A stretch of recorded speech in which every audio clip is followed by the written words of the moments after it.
Muchas gracias y muy buenas tardes de nuevo. Entonces, porque como pasa a veces, se nos olvida y justo entonces en este caso tenía el micrófono apagado. Pero bien, bienvenidos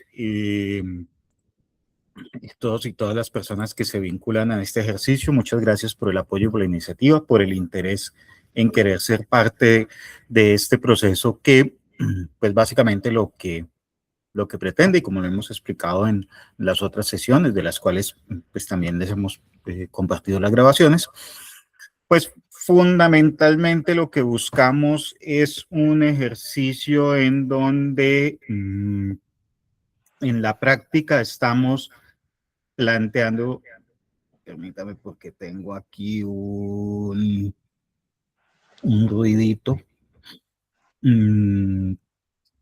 buscando un instrumento o creando mejor un instrumento a través del cual podamos estructurar proyectos que tengan un carácter agroecológico, proyectos productivos de la ruralidad, que al mismo tiempo apuesten por lógicas de industrialización rural, de agregación de valor, de orientación a las exportaciones, de explorar posibilidades de innovación basadas en el uso de tecnologías, pero también en el desarrollo de productos o servicios basados de pronto en salirse un poquito de los commodities, ¿sí? Es decir, de los productos que tienen un mercado establecido, que no es que sean malos, algunos son muy interesantes, pero sí explorar esas posibilidades de innovar más allá de eso, y sobre todo conectando con las lógicas de la bioeconomía, del aprovechamiento sostenible de la biodiversidad. Entonces, el modelo de Rural EQ básicamente integra, por un lado, agroecología, y esto es producir de manera sostenible, no necesariamente dentro del concepto orgánico, que es un concepto un poco estricto y un poco o bastante estricto y muy ligado a unas certificaciones, pero sí en una lógica de una producción sostenible que además es la que típicamente atiende los requerimientos o necesidades de, por ejemplo, los mercados de exportación, ¿cierto? Entonces, sin que sea un match preciso, pero en la práctica, lo que exigen mercados de exportación en productos como frutas, verduras, hortalizas, flores, café, en términos de acceso a esos mercados, control sanitario, buenas prácticas agrícolas, incluso temas de comercio justo, de no explotación infantil, de remuneración justa, en fin, es lo que la agroecología básicamente plantea hacer, ¿cierto? Ahí hay, digamos, unos temas de reto en relación, por ejemplo, en cómo todo ese ejercicio de producir de esa manera se documenta y se certifica y se genera una trazabilidad. Pero lo segundo es la agregación de valor y la industrialización, entendiendo que justamente pues, la expectativa de tener una mejor rentabilidad, la expectativa de tener un mejor ingreso, una valoración más alta, de que el negocio funcione en últimas y puesto de una manera simple, y esto también nos lleva a un tema clave, y estamos hablando de negocios, ¿cierto? Entonces Rural EQ es un negocio, no es una entidad sin ánimo de lucro, no es una entidad que brinda, ¿cómo decirlo? Pues, es que pues, incluso cualquier ejercicio que sea sin ánimo de lucro, no non-profit, como dicen en inglés, pues tiene un modelo de negocio detrás que alguien lo financia, es decir, no hay caridad sin recursos. Entonces, eso. Regreso al campo como la gran plataforma hace cosas, construye conocimiento, difunde conocimiento, es parte también de un ejercicio de construcción de comunidad, pero que es una inversión comunitaria, es una inversión en donde buscamos que varios socios se junten para básicamente adquirir un predio y en ese predio desarrollar un conjunto de actividades productivas con carácter agroecológico, es decir, producción sostenible, con agregación de valor, es decir, no solo cultivos, sino buscar cultivos o actividades pecuarias, sino buscar la transformación. Puesto en ejemplos simples, no vender leche, sino vender queso. Eso ya es un elemento básico. Escalar a eso, si eventualmente el queso no es un queso campesino tradicional, sino que es un queso madurado que pueda acceder a un segmento de mayor valor, de mayor valor agregado. Ok, eso nos interesa. Y además incorporar temas como el uso de la biodiversidad, sostenible de la biodiversidad. Entonces, si al queso le ponemos lo combinamos con una hierba aromática específica o utilizamos de pronto algún saborizante natural o incorporamos dentro de su procesamiento alguna sustancia natural que permita cuajarlo sin usar químicos. Estoy poniendo ejemplos que son hipotéticos, pero es para explicar justamente cómo entendemos la agregación de valor. Y que si todo eso nos hace más sostenible y nos permite además acceder a más mercados o conectar con mercados que estén dispuestos a pagar por ese valor, pues eso nos interesa. Que además, haciendo ese ejercicio desde cero, y esto es clave, pues Ramiro, ¿por qué no me compro una finca que ya esté montada? ¿Cuánto vale una finca que funcione así? ¿Sí? Entonces, ahí hay un tema clave, es decir, no pasaríamos de una inversión básica que puede generar una renta por valorización, sino que, digamos, sería un negocio que ya esté funcionando, andando. Es una opción, pero hablaríamos de mucho más dinero y cuáles las posibilidades de crecer ahí. Eso es uno. Lo otro, en la medida en que nos insertamos en un territorio, es decir, un predio existe en una vereda, en la vereda pasan cosas, y en la medida en que nos insertamos y conectamos con ese territorio, entonces, si en el mismo territorio hay actividades similares a las que nosotros podemos desarrollar, pues encadenamos productores y trasladando el ejemplo, si en el territorio se produce café, nosotros cultivamos café, pero implementamos la tostadora del café, empezamos a generar un mecanismo de red alrededor de las intervenciones que nosotros hacemos y ya digamos que nuestra inversión no solo se limita o tiene un impacto directo dentro de una finca que se mejora, sino que puede tener un impacto en un territorio en donde se anclan unas posibilidades de desarrollo gracias a lo que nosotros hacemos. Ahora, ¿por qué es posible hacerlo? Pues porque básicamente lo hemos visto, una de las cosas clave es que dentro de las muchas problemáticas que hay en la ruralidad, la despoblación, la falta de productividad, la falta de innovación y todo ese tipo de cosas, pues a la final en muchos son falta de conocimiento. Y eso es lo que somos nosotros, somos un ente que gestiona conocimiento, más que ser, pues también somos campesinos, o personalmente tengo origen campesino y vivo en el campo y soy orgulloso de ser campesino, pero donde considerado y he construido un concepto para contribuir a esa ruralidad, o lo hemos construido, no es yéndome yo a coger el asadón y a sustituir a un campesino que hace esa labor, porque aparte de que lo haría muy mal o no me rinde, pues no es el sentido. El sentido es justamente cómo acercar la tecnología, la innovación a esa ruralidad y esos conceptos de modelado de negocio para fortalecer. Ese es el concepto. Básicamente, entonces, cómo se ancla a las personas, o sea, cómo se vinculan las personas. Por un lado, estamos en este ejercicio, en donde tenemos cerca de 180 personas inscritas en el grupo, no todos participan, sabemos que algunos estaban de pronto más con otra expectativa, normal, bienvenidos. Algunos tienen dudas, otros están diciendo listo de una cuando empezamos y están como a cosa. Ahí tenemos el espacio para todo, es decir, no es que queramos descalificar a nadie ni más falta, pero sí también tenemos como decir, bueno, vamos a concretar y vamos a concretar con un grupo de personas que efectivamente, muy importante, entienden lo que estamos planteando, ¿cierto? Porque hay personas que me dicen, y lo que les decía, en un momento alguien me dijo, ¿y usted me va a pagar interés mensual por la plata que yo le doy? No, nosotros no estamos captando dinero, no es legal hacerlo, pero además nuestro modelo no pretende, digamos, ofrecer una renta a personas que nos presten dinero por muchas razones, pero sobre todo porque no es lo que estamos construyendo. La inversión, ¿dónde sería el predio? Bueno, y aquí entro con las preguntas, pero como hay personas en la sala, seguramente tienen preguntas, entonces no me voy a adelantar.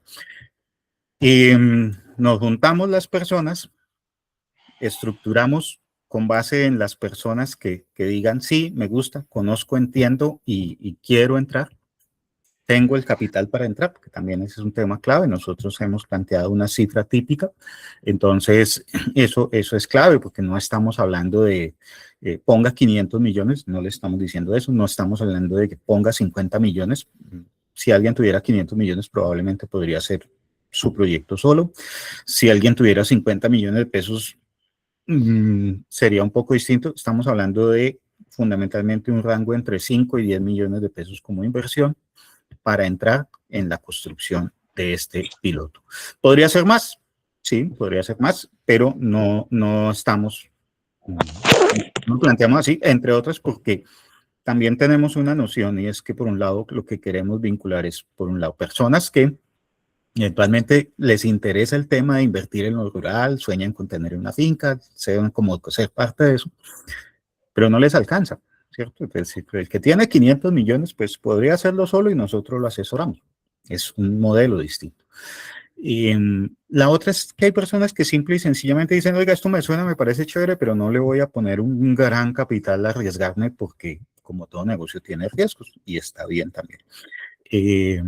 Ese es un poco la lógica de eso. Y pues porque a la final también nosotros queremos mostrar que más allá de una transformación que dependa de capitales gigantescos, es posible construir con base en esfuerzo comunitario un ejercicio de transformación de la ruralidad.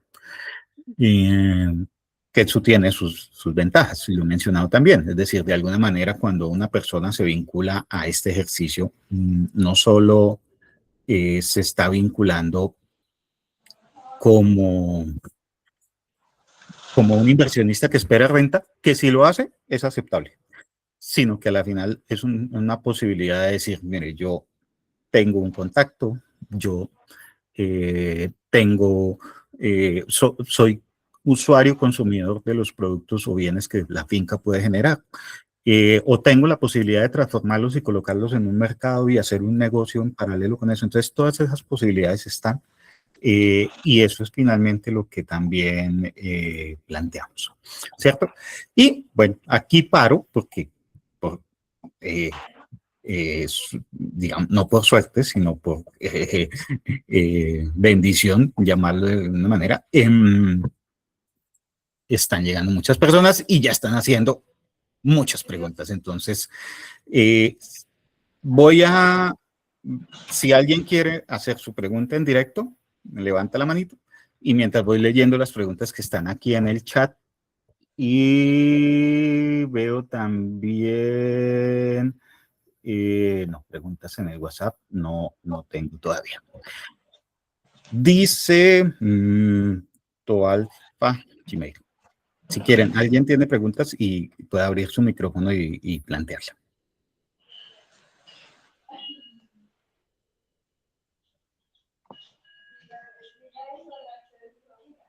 Nancy.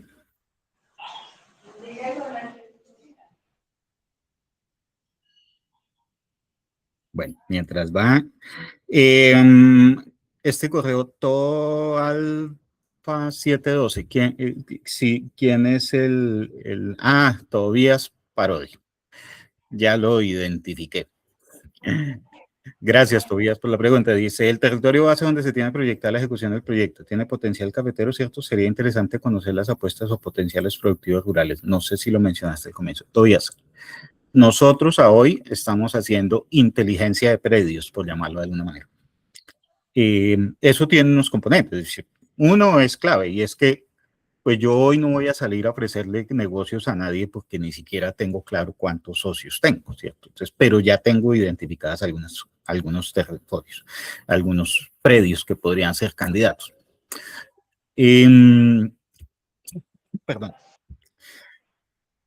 ¿Tiene potencial cafetero? Puede ser.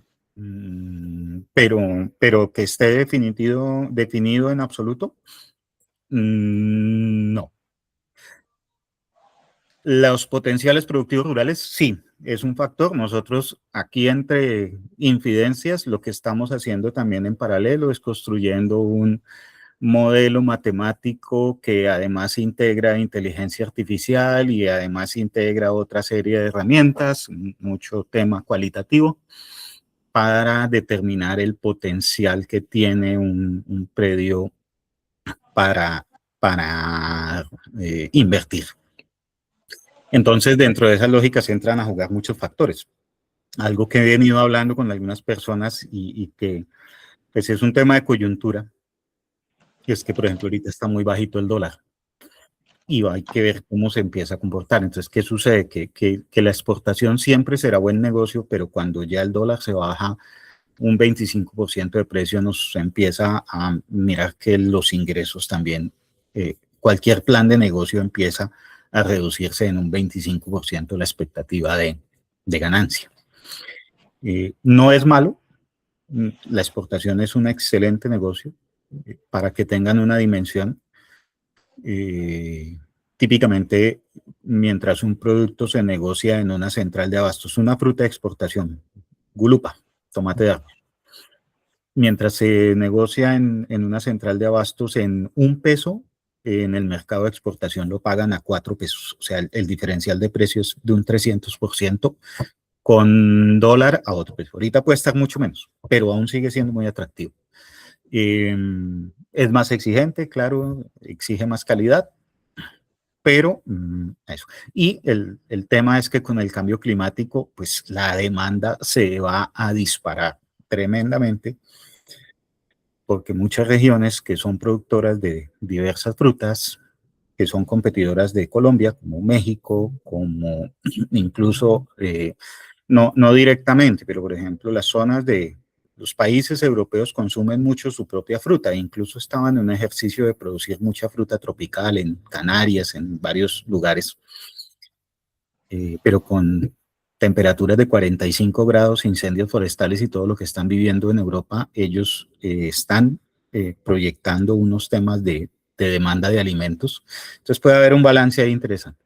Pero esa es una de las dimensiones, la económica, la de impacto, la de las posibilidades de generar valor en territorio, ya lo había mencionado, pues si un territorio tiene problemas de orden público, pues obviamente nos vamos a cuidar de no estar allá porque pues quisiéramos estar en todo lado, pero también es una inversión y hay sitios en donde el solo hecho de llegar a decir vengo a invertir, pues le implica a uno asumir unos riesgos que no, que pues son unos riesgos comunes, ¿no? O sea, no estamos representando a unas personas que confían en nosotros, entonces. Y paro aquí para seguir leyendo, pero si hay más preguntas. Berenjena, maracuyá, sí, ahí hay muchas opciones y además siempre con combinaciones de mercados locales. La berenjena, por ejemplo, es un producto que aquí al nivel del interior del país no se mueve tanto, pero sé que, por ejemplo, en la costa Caribe tiene un mercado tremendo. Maracuyá y pasifloras tienen un mercado de exportación tremendo. Ajíes tiene mercado de exportación y mercado local. Con muchas oportunidades. Entonces, ahí hay múltiples opciones. ¿Qué te dice que funciona? Pues también el territorio, el terreno, hay información secundaria de instituciones como la UPRA, la visita, o sea, pues tú vas y miras. Ahí hay, digamos, unas cosas que es la combinación de mucha información, que tal vez como donde nosotros también estamos trabajando para generar más valor, porque a la final, digamos, esto no es como, ay, sí, esa finca está bonita. Sí, todas son bonitas o son feas o no son, pero nuestra pregunta es, ¿ese predio puede generar una operación rentable? Y insisto, esto es un negocio. Diapositivas de la presentación, no tengo diapositivas hoy. Pero de las otras, de los otros días, sí, he estado en mora de compartírselas, por una razón, pero las grabaciones tienen acceso. Meliponicultura y las posibilidades de negocio. Ya me lo habían preguntado. A mí me parece muy chévere el tema de la meliponicultura. Digamos, tiene unos efectos positivos. Ahorita que estamos, por ejemplo, en territorios cafeteros, esas plantas de café están blancas de fluorescencia hermosas. Las abejitas de toda índole son un potenciador de eso.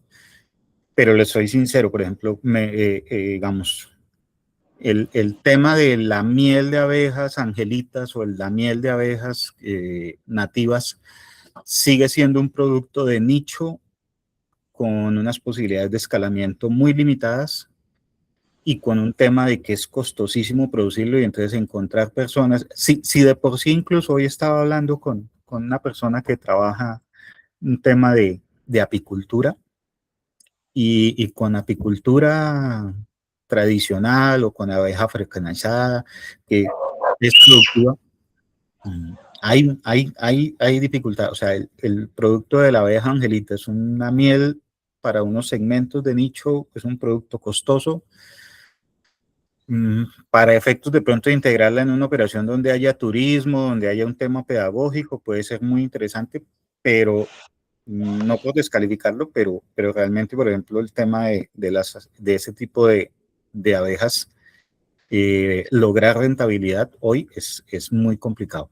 Insisto, no lo descalificamos, y si en el predio hubiera la posibilidad de tener unas colmenas, mejor dicho, ¿cómo lo podríamos hacer? Es que si alguien que sabe, se dedica y quiere poner colmenas o quiere poner ese tipo, además así funciona la apicultura también. En un predio que tengamos, alguien dice, yo tengo colmenas y las pongo allá y voy y las reviso y yo me encargo de toda la operación y nos plantea un modelo de negocio, así nos puede funcionar. Pero que nosotros invirtamos para tener apiarios y dediquemos esfuerzo, tiempo y todo el aprendizaje y todo eso, lo veo complejo, porque realmente es un tema en donde las posibilidades de retorno económico, no digo que no puedan darse, pero son más complicadas. Y sobre todo cuando uno tiene otras actividades. De pronto alguien que se dedique solo a eso y nos diga, yo pongo las abejas, las cuido, estoy pendiente y a la final del producto establecemos una participación, eso podríamos hacerlo.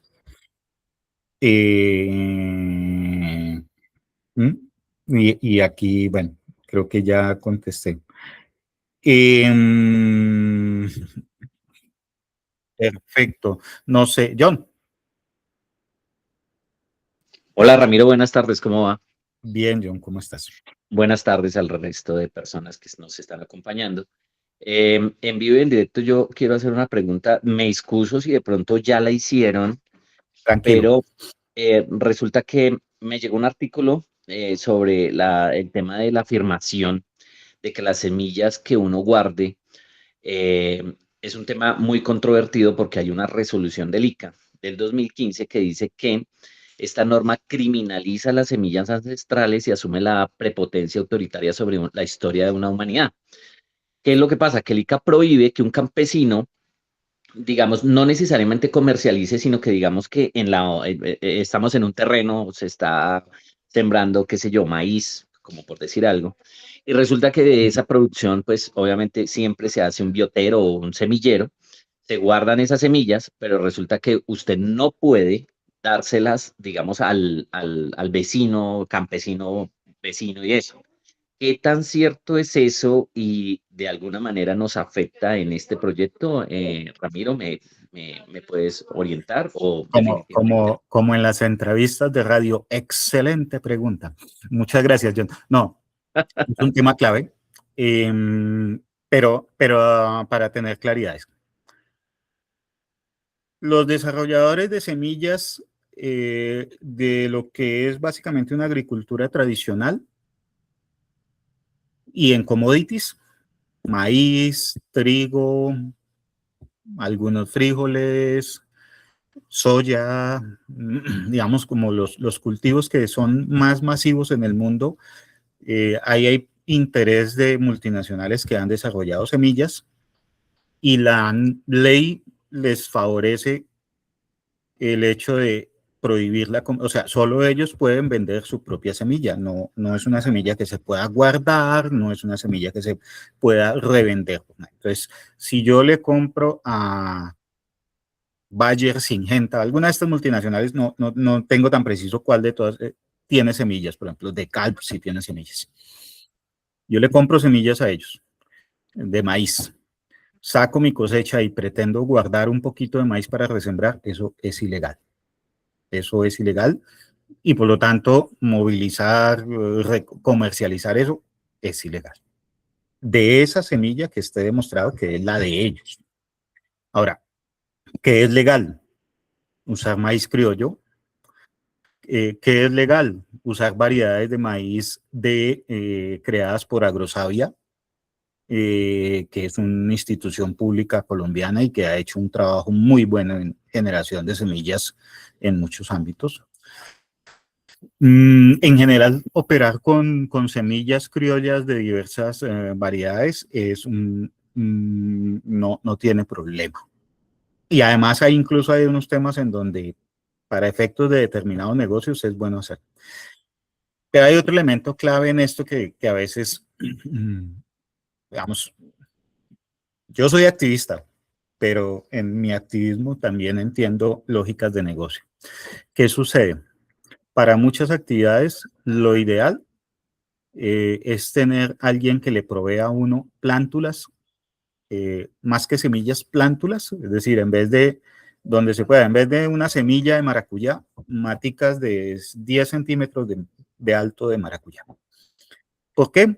Porque quien se dedica a plantular produce en condiciones inocuas, con buena semilla, le entrega a uno un producto que es trazable, y entonces ahí uno empieza a hacer su trabajo bien hecho.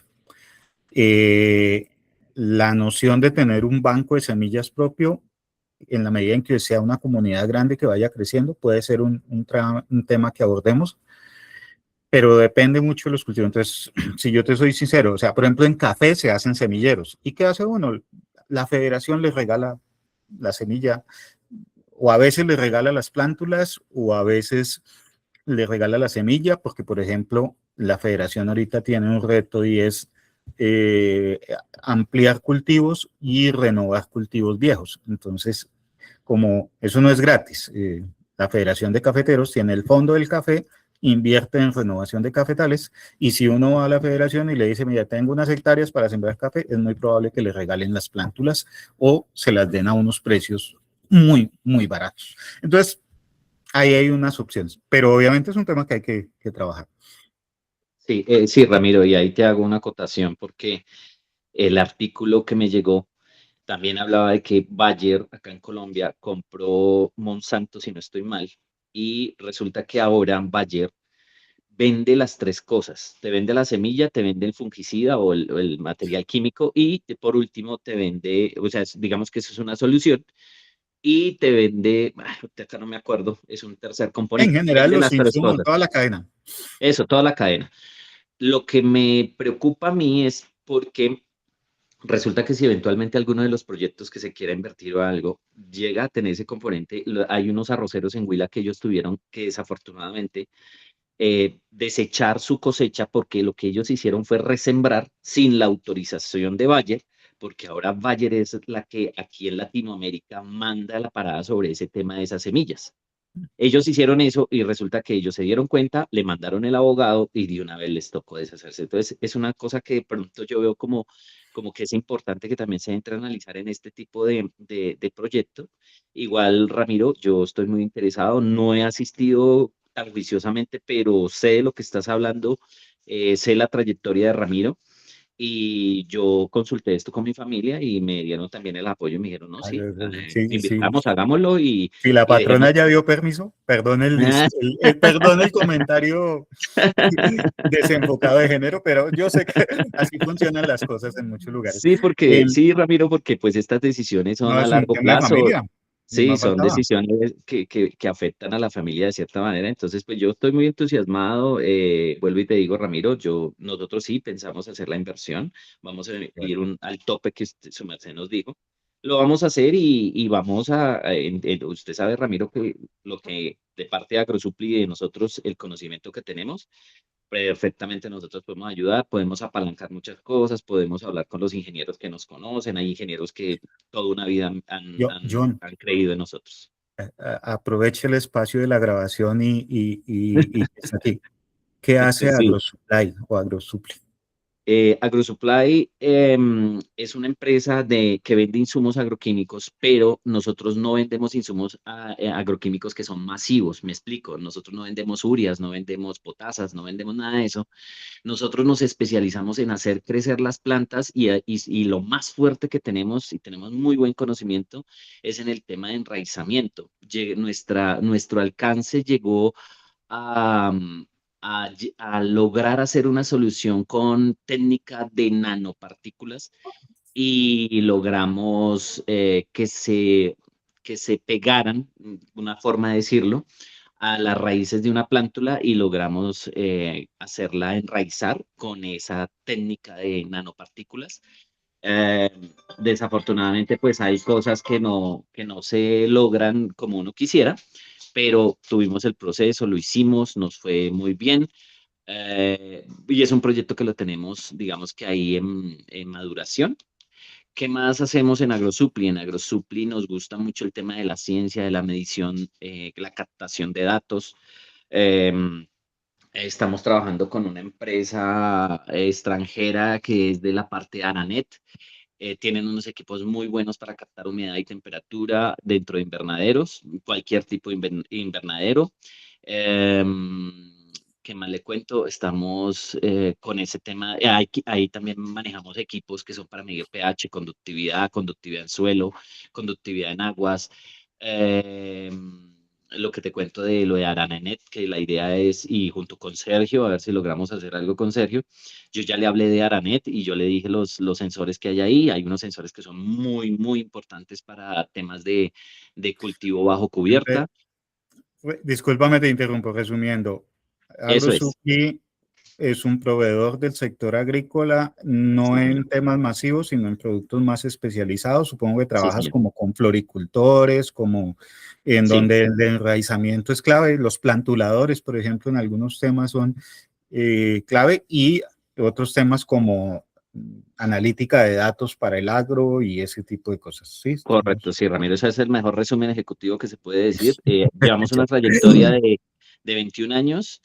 La pandemia fue un desafío para nosotros, pero yo puedo decir, junto con mi familia, que somos bendecidos esa pandemia, porque a nivel empresarial surgió AgroSupli y de cierta manera todo se empezó a dar, a dar, a dar. Fui el único proveedor en la sabana que me pude mover, gracias a mi esposa que ya me ayudaba con los manuales. Pues nos tocó aquí en la casa trabajar, hacer, nos daban las 10 11 de la noche y hágale, y bueno, aquí vamos. Gracias a Dios todo eso sirvió para lo que ahorita estamos desarrollando y pues bueno, vamos bien. Ramiro, usted fue el que sembró en nosotros el tema del tema intelectual, del tema de tecnología, el tema de hacer cosas novedosas y que hubiera ese componente de innovación y siempre el norte de AgroSupli es ese, hacer innovación. Y yo creo que con estos proyectos que estás planteando y este programa, yo creo que va a hacer muchas cosas que nosotros podemos jugar un papel muy importante. Me hace llorar, man. No, De sí, alegría, sí, obviamente. No, claro, John, discúlpame, te interrumpo de nuevo, pero sí creo que es importante hacerlo notar. O sea, eso que acabas de hablar es la gente, es el poder que estamos construyendo. Y como tú que estás metido en el sector y conoces y vendes y tienes empresa, bien. Pero asimismo habrá alguien que simplemente dice, yo quisiera que en un pedacito de tierra hubiera una producción limpia, es decir, no tiene ni el conocimiento, no está tan conectado, pero quiere ser parte de algo poderoso. Y a la final, La financiación es algo que nos conecta, nos une en un propósito, pero no es lo determinante. Lo determinante es la cantidad de gente que podamos juntar, como tu caso o como otros, que saben de finanzas, que saben de ventas, que saben de productos. Aquí Tobías nos hablaba de temas que él maneja y ese es el poder que vamos construyendo, ¿cierto? Entonces, y pues obviamente hay que buscar ser rentable, hay que esto funcionar, hay que trabajar con honestidad, hay que trabajar con muchas cosas que son un ingrediente elemental, pero a la final también de esa interacción, de esa conexión entre personas es donde estamos construyendo la mayor propuesta de valor de todo lo que hacemos en Regreso al Campo, no solo este proceso de inversión comunitaria, sino de otras cosas que también hacemos, que incluso ahorita les, les, les pregunto. No sé si hay más preguntas, si hay alguna del público aquí. Eh, Participantes, si alguien más tiene alguna una duda. Si no, por ejemplo, les comparto algo que hoy me plantearon. Me dijeron, Ramiro, eso que estás trabajando tiene un componente de comercialización. ¿Podríamos trabajarlo? Entonces, nosotros tenemos unas ideas alrededor de la comercialización de productos de origen campesino, rural, y hay gente que tiene sus propias iniciativas. En ese caso, digamos que amerita un tintico, sentarnos a hablar, sentarnos a mirar, que nos compartan su perspectiva. Y nosotros tenemos, en la medida de lo posible, primero, la disposición, sí, a veces nos vemos un poquito colgados de tiempo en general la retroalimentación a la gente decir, pero nos interesan también ese tipo de cosas. Como les decía, si alguien dice, vea, es que de lo que están produciendo allá yo puedo conseguir un cliente y ganarme una comisión o estructurar un negocio a partir de lo que produce la finca y agregar valor y darle salida y tener un negocio personal, desde que sea transparente no tenemos problema, ¿cierto? Y lo digo que sí nos han pasado anécdotas. Una concreta que les cuento y es que alguna vez intentamos hacer unas anchetas, o de hecho hicimos unas anchetas con unos productores rurales y queríamos extender ese proceso, ampliarlo un poco y escalarlo. Y les pedimos listas de precios y les pedimos un poco el tema de no pensando en uno a uno, sino en un descuento por volumen o un precio por volumen más que un descuento. Algunos de ellos nos mandaron, otros nunca entregaron información y entonces aquí entra a jugar un poco del video que les compartí ayer en el grupo de WhatsApp y es un poco las limitaciones que tienen las empresas a la hora de abordar el ejercicio de competir. Y es cosas como esas, ¿no? Te piden una cotización y no la envías. Hay que ver por qué. No la envías porque de pronto no tienes el acceso a una herramienta tecnológica, no sabes usarla, te complicas. No la envías porque se te olvidó. No la envías porque no se te dio la gana de enviarla. Eh, no la envías porque tuviste una limitación y no pudiste estructurar un tema de costos para saber cuánto cobrar, porque no tenías producto y de pronto entonces no podías cumplir. O sea, digamos, hay muchas causas detrás de eso, pero a la final el punto es, no la enviaste. Entonces, cuando no envías, te pidieron una cotización y no le dices al que te la pidió, mira, no te la voy a enviar porque no te puedo cumplir, o aquí está la cotización, puede que desfasada y todo, pero aquí está, sino que no contestas, entonces también entra a jugar un tema, ¿no? ¿Cómo construyes clientela si no le das respuesta a esa clientela? Y por ahí, por esa vía, pues todo lo que implica la gestión financiera y estos tipos de cosas. Pero, volviendo al ejemplo, estamos dispuestos, bueno, y entonces, porque se me quedó el cuento a la mitad. Estos productores, algunos sí nos enviaron unas listas de precios, pero eran unas listas de precios totalmente desfasadas, que incluso cuando nosotros fuimos a averiguar por el mismo producto de ellos, había gente que nos lo ofrecía más barato. Es decir, comprándoles en cantidad y habiéndoles explicado cuál era la intención, nos pidieron más caro de lo que se conseguía en el mismo pueblo en una tienda el producto de ellos, el mismo producto. Y ese de la tienda ganaba, tenía un margen. Cuando les preguntamos, me dijeron, ah, no, es que si aquí se dejan dar en la cabeza, toca darles en la cabeza. Entonces, sí, eso es cultura campesina en teoría, eh, pero eso no funciona en los negocios.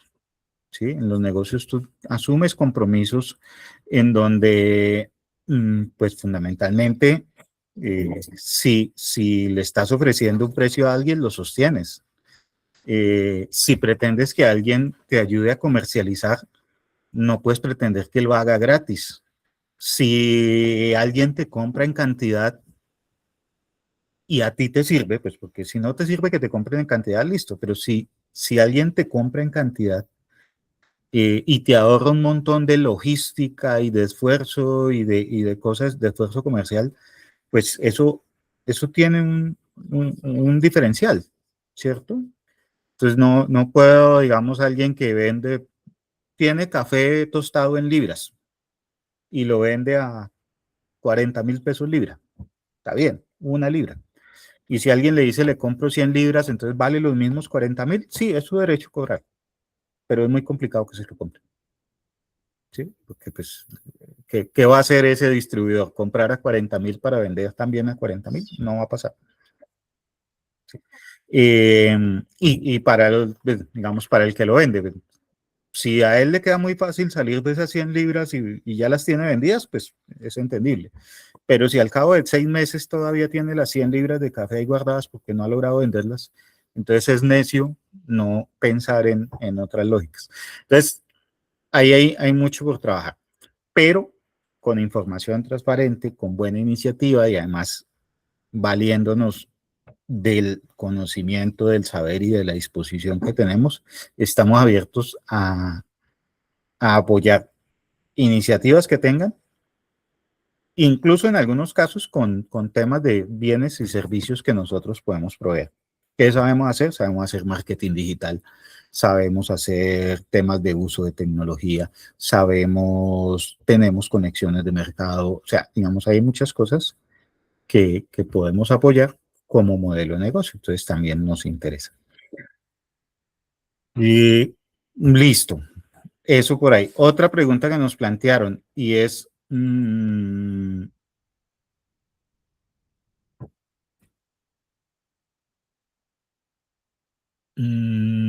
tema. Tengo una finca y usted la puede tomar en arriendo y vamos por mitades. Si hay alguien que tiene un predio y de pronto del lado comunitario podemos estructurar un proyecto, podría ser una opción. Lo que no encaja mucho y no es porque no encaje, digamos, no porque sea imposible, sino, vamos, el vamos por mitades habría que ser por mitades de qué, ¿sí? Porque es un tema que hay que meterle análisis financiero y determinar qué es viable.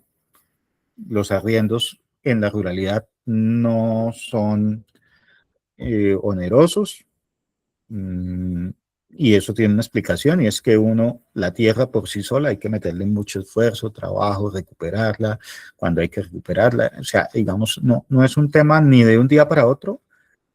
El arriendo tiene una complicación, y es que uno no puede entonces ni cacao, ni limones, ni mangos, nada que sea perenne, digamos, todo que tiene que ser productos de ciclos dependiendo del tiempo del arriendo, pero pues, si me dicen por un año, pues sí, para hacer un par de cosechas de frijol, de tomate, de ajíes, algunas cosas de ese estilo, o para tener pastos y tener eh, vacas lecheras o ganado de carne. No da para más. en un año. Si ya es más largo plazo, bueno, uno podría pensar en cultivos un poco más perdurables, pero cacao, café, frutales, pues, o sea, realmente en arriendo es prácticamente imposible, a menos que sea una cosa como un arriendo a 20 años, por ejemplo. Eh, entonces, eso. Y el cómo participamos, pues, es parte de un ejercicio de estructurar un modelo de negocio específico para eso. No es imposible, pero pues estamos también, digamos en disposición de escuchar, no nos cerramos a evaluar y si encontramos una alternativa que le podamos plantear a la gente, pues lo hacemos. O sea, nos interesa. Eh, Ahí también tenemos un tema y es que en la lógica de la inversión comunitaria, el riesgo es más alto y entonces pues también hay que mirar qué personas efectivamente están en esa disposición. Muy probablemente cosas como esas las pudiéramos hacer si en ese mismo territorio ya tenemos un predio. Es decir, que podamos anclar una operación complementaria a algo que nosotros tengamos como inversión para escalar. Eso sería más viable, ¿sí? Pero el resto sí, pues como todo, ¿no? Vamos viendo, pero ni lo descartamos, pero también les comparto que es un tema que tiene una cierta complejidad. Listo, no sé, porque hasta ahí van mis preguntas que tenía acumuladas y las que han ido llegando, pero no sé si dentro de los que están aquí presentes hay alguna inquietud adicional que quieran compartir.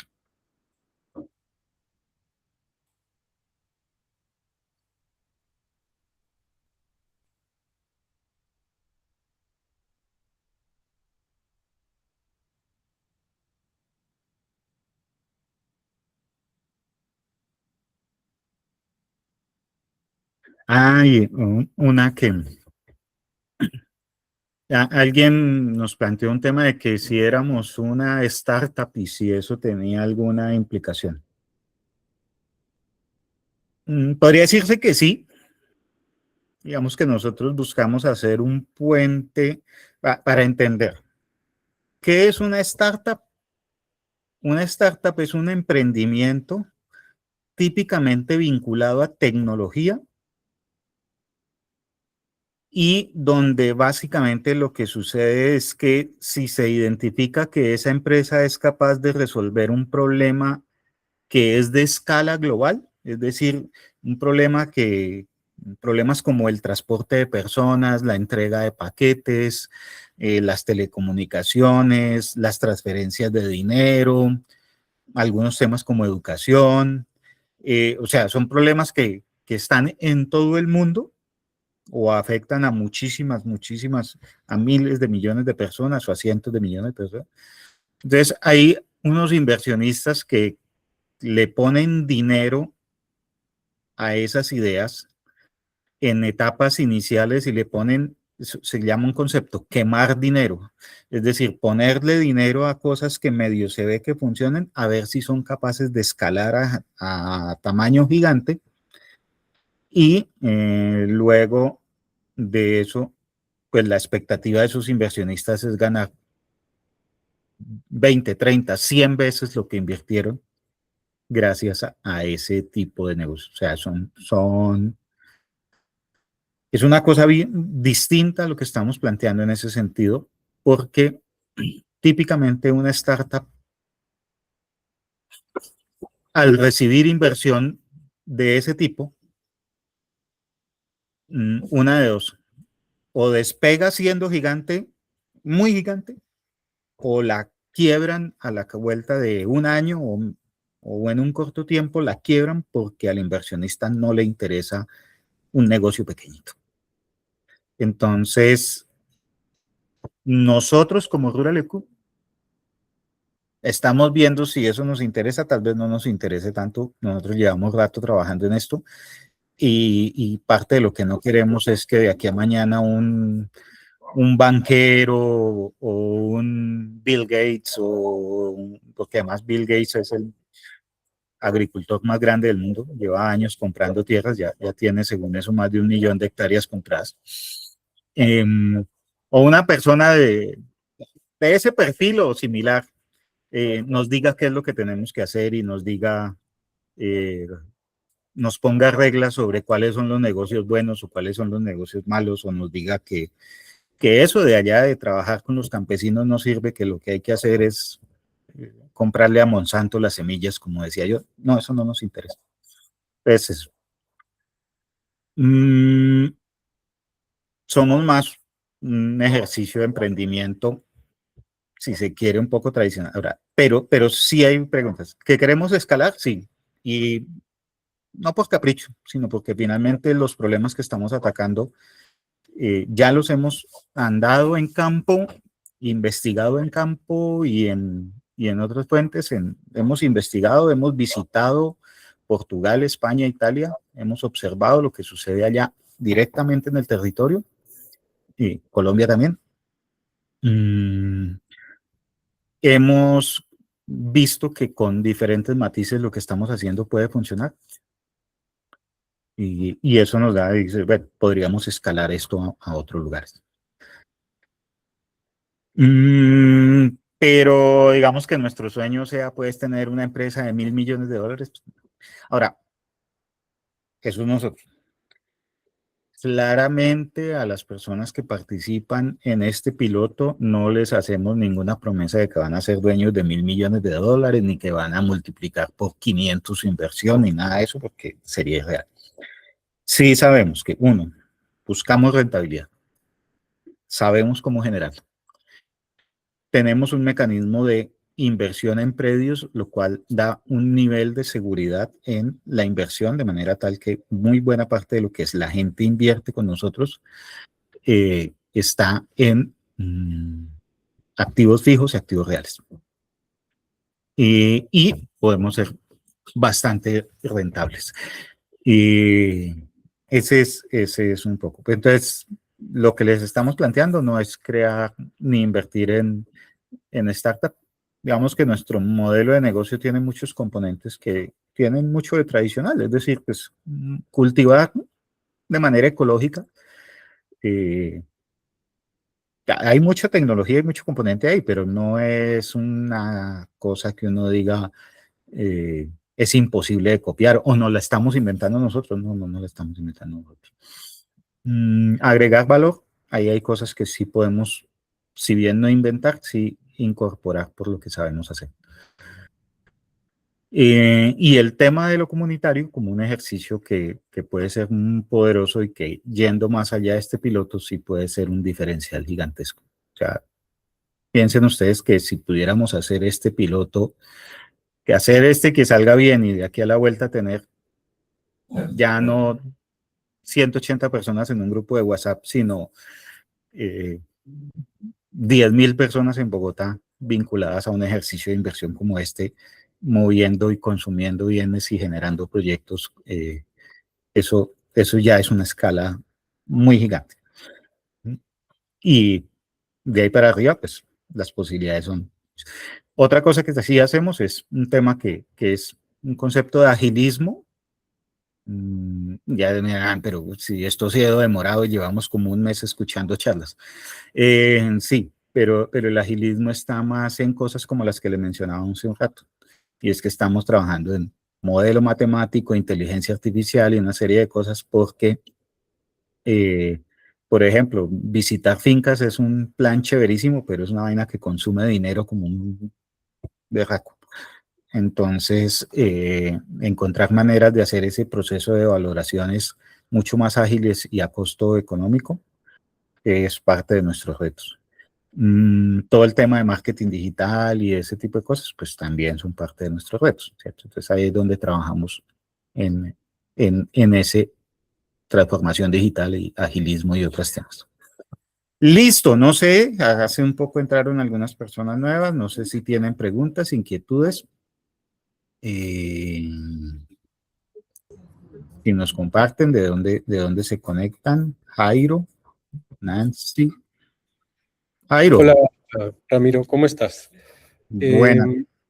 Mira, yo he estado escuchándote, sí, ya como decías, hace ya un rato, viendo las presentaciones. Yo estoy mucho más en el sector de tecnologías educativas. Simplemente que al ver, al conocer la página tuya y algunos artículos y cosas que he leído, pues me ha interesado mucho poder participar en el proyecto piloto. Eh, Como bien decías ahora, pues muy posiblemente no, mi expertise no le va a aportar mucho al proyecto, pero me parece muy interesante, me quiero vincular. Mi pregunta es un poco más en si tienes ya estructurado cómo es el modelo para invertir. O sea, en dónde se va a invertir, me refiero es cómo va a ser el manejo, cómo vamos a entrar los que queramos invertir, es una forma asociativa, vamos a entrar. Te lo digo, o sea, yo básicamente, ahorita hablaste de startups, yo estoy muy vinculado al ecosistema de las startups. Tienen unos modelos muy sencillos para aplicar para poder hacer las inversiones, ¿sí? Entonces, no lo sé, era un poquito más esa pregunta, mi interés 100%. Ya había respondido la encuesta, me interesa, tengo algunas dudas, pero creo que he revisado e investigado un poquito tu trayectoria también, pues es un poco el trabajo del due diligence que uno tiene que hacer. Un poco eso y ya, o sea, yo estoy como tranquilo. También, como bien dijiste, pues el monto de la inversión no es algo que sea un monto exagerado, simplemente lo que se necesita es un volumen importante de personas que quieran participar. Pero bueno, no, es un poco eso. Felicitaciones, me parece muy interesante. Jairo, muchas gracias. Bueno, y ahí como en los tiempos del tesoro del saber, la palabra misteriosa, dijiste due diligence y mencionaste algunas cosas. Y buena la pregunta. Primero, sí tenemos un esquema, algunos detalles ya los hemos ido compartiendo, pero también tenemos un punto y excúsenme, me confirman si me están escuchando. Sí. Ok, también tenemos un tema y es que, pues a la final mucha de la información o una parte de la información, sin que sea ultra secreta y confidencial, sí se la vamos a compartir a la gente que efectivamente tiene interés y dice, yo le entro, es decir, yo quiero ser parte de esto. ¿Por qué? Por diversas razones, porque pues no tiene sentido que esa información ande dando vueltas con alguien que no tiene interés en invertir, por las razones que sea. Porque finalmente también entra a jugar ahí como unos temas de, bueno, pues esto es, no me la van a creer, pero por alguna razón, por ejemplo, la página de Regreso al Campo entre ayer y hoy ha tenido no sé cuántas, como 1000 visitas desde Singapur y nos están revisando todas las páginas. Uno dice, hay gente como observando lo que hacemos, espero que lo hagan de buena fe. Eh, pero es justamente como eso, y eso pasa. Es decir, Jairo conoce el mundo de las startups y también típicamente cuando alguien encuentra algo, entonces no falta el que quiere copiar y salir más rápido. Entonces eso. ¿Qué es básicamente? Uno, dado que estamos en Colombia y dado que no queremos transgredir ninguna ley, básicamente el tema es que se crea una empresa con los socios que entren al proyecto y digan, yo sí quiero estar, pero además, después de que filtramos esto y decimos quiénes quieren, entonces nosotros con base en ese grupo, porque una cosa es si fueran 10 personas, hacemos un proyecto de 100 millones como tope, pero si fueran 200 personas, podríamos hacer un proyecto de 10.000 millones o varios proyectos, ya sería una cosa es muy distinto. Entonces, ese primer filtro, ¿cuántas personas manifiestan su intención de ser parte para el piloto? Con base en eso, estructuramos un plan de negocio donde les decimos, mire, este es el proyecto, este sería el predio, estas son las oportunidades, esto es lo que identificamos y estas las posibilidades. Y ese esquema se integra para crear una empresa donde todos los que aporten son socios. No necesariamente, pero probablemente sea una empresa tipo SaaS, es decir, donde todo el aporte de las personas entra al capital de la empresa. A nosotros no nos entregan, digamos, directamente ese recurso, no entra porque nosotros ejecutamos las inversiones, pero no entra, digamos, ni a nuestra caja, ni nos giran un cheque a nosotros como inversionistas. Esos recursos entran a la caja de la empresa y se hace como el capital de la empresa. ¿Qué flexibilidad da eso? Entre otras cosas, que básicamente habría digamos, no se tiene que aportar todo el capital desde un principio, sino que legalmente en las empresas SaaS, personas, los socios tendrían hasta 2 años para aportar el total del capital. Eso tiene un tema ahí, es que me va a decir, sí, entonces te pago en 2 años. No, porque el proyecto tiene un flujo de caja y tiene unos temas que requieren ejecutarse. Pero si hay una flexibilidad en ese aporte inicial que va a entrar a eso. Y esa empresa entonces adquiere el predio, hace las inversiones, ejecuta el proyecto y le entrega resultados a la gente. Como cualquier empresa, tiene una gobernanza, una junta directiva, una gerencia que la haríamos nosotros y pues lo que se estructura y lo que se busca es mostrar justamente cómo funciona el modelo. Eso, básicamente. ¿Y cuál es la expectativa? En el mundo de las startups, también aprendiendo de eso un poco, que es algo, existe un concepto que es la estrategia de salida, es decir, que los inversionistas no aspiran a quedarse ahí toda la vida, sino que dicen yo me voy en 5 años. Entonces, también dentro de ese plan de negocio se plantea un punto en donde en X tiempo la empresa se busca liquidarla o los inversionistas que quieran venderlo pueden hacer libremente. De hecho, lo podrían hacer casi que desde el minuto 0. Sin embargo, va a haber una restricción ahí. ¿Por qué lo pueden hacer? Porque son acciones, es decir, son libremente transables. La persona hizo un aporte y ese aporte lo va a ver representado en una participación accionaria en la empresa que se cree y legalmente la persona puede transferir sus acciones dependiendo de los estatutos dentro de los mismos socios o hacia terceros. Es decir que si de aquí a mañana alguien dice no, tengo ahí una plata invertida pero tengo una urgencia, si alguien me compra estas acciones en X dinero se las vendo, es libre de hacerlo.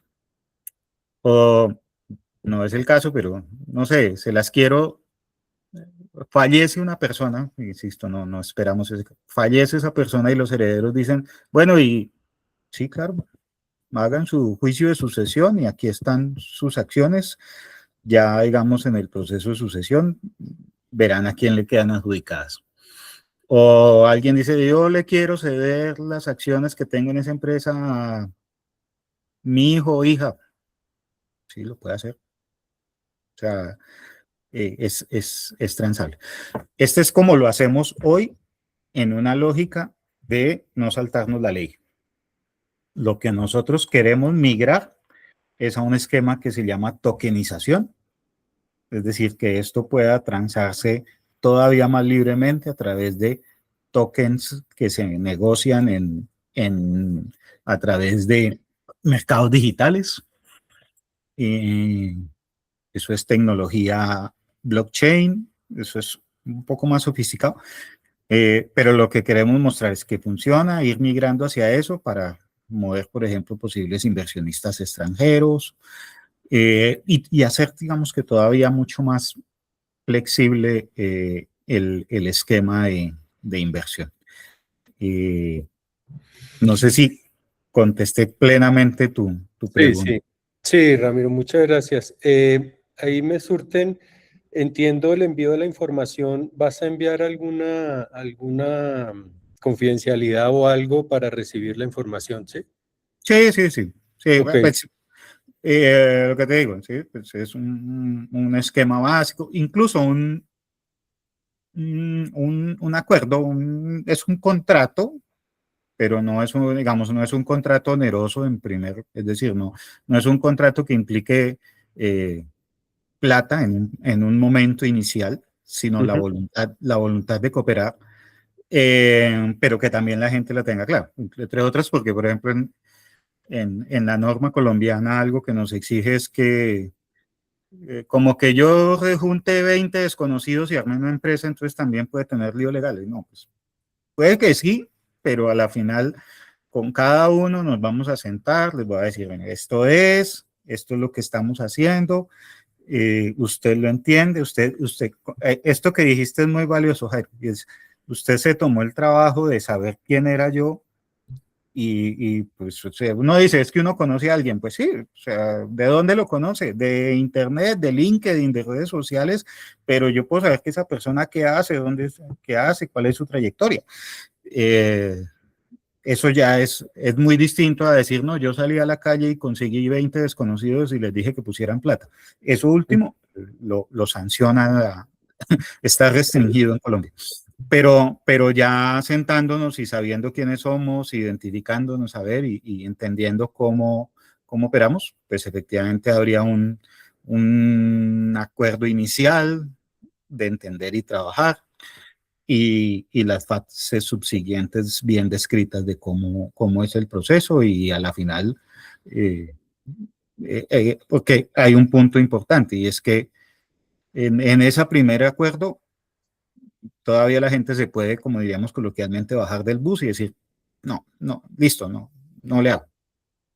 Pero ya cuando la gente dé una palabra y diga, sí, yo me comprometo a aportar el recurso para este plan de negocio que me están mostrando y es el que, y lo entiendo, ahí sí ya hay un carácter comercial que, pues, insisto, no es un tema de peleas de abogados ni nada de eso, pero sí demanda otro nivel de seriedad, de compromiso, que es normal, ¿cierto?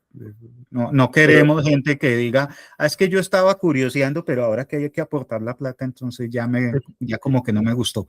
No, si lo va a hacer, hágalo ahorita. Sí, pero no lo haga bien. después. Bien, Ramiro, yo te agradezco mucho, ya tengo que desconectarme, pero estoy muy interesado y quedo atento pues cuando ya comencemos a avanzar. Perfecto, Jairo, muchísimas gracias. Gracias. Listo. Bueno, no sé. Yo veo que ahí por ahí algunos ya contestaron también la encuesta, que es un tema, y es que tenemos esa encuesta que nos ayuda a contestarla, nos hace un balance, nos va mostrando también que hay gente interesada. Y bueno, creo que pues ha sido un ejercicio muy interesante hoy, centrarnos en estas inquietudes. La grabación se las compartiremos en un rato, mañana, mientras la procesa la plataforma de Google. Y bienvenidos. Y reiterar el agradecimiento por querer ser parte de esto, por escucharnos nuestra, entre comillas, locura, y por darnos su feedback, su retroalimentación, que además es muy importante para nosotros, que es la primera validación, que la gente nos preste atención y diga esto que están haciendo esta gente suena interesante. Entonces, muchísimas gracias y bueno, seguimos en contacto. Si hay más preguntas, las pueden plantear por el WhatsApp. Muy amables.